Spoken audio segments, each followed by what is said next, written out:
את השם הכל יכול. אנחנו לא מפחדים, עם ישראל פה חזקים, לא פוחדים מאף אחד, רק מהשם השם אחד. מי שחושב לפגוע ביהודים יש לו טעות, אנחנו חזקים ולא ניתן לאף אחד. השם איתנו, השם אחד. השם ישמור את החיילים, מוסרים את הנפש בשבילנו, לשמור על המתנחלים, לשמור על כל היהודים.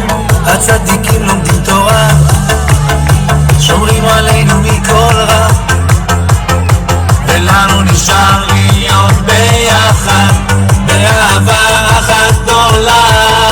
לא נראה, לא נפחד, תדעו לנו עם אחד, ויש לנו צבא גדול ואת השם הכל יכול. והעיקר, והעיקר, לא לפחד, לא לפחד כלל. והעיקר, והעיקר, לא לפחד כלל. והעיקר, והעיקר, לא לפחד, לא לפחד כלל. והעיקר, והעיקר, לא לפחד כלל. אנחנו לא מפחדים, עם ישראל פה חזקים, לא פוחדים מאף אחד, רק מהשם השם אחד. מי שחושב לפגוע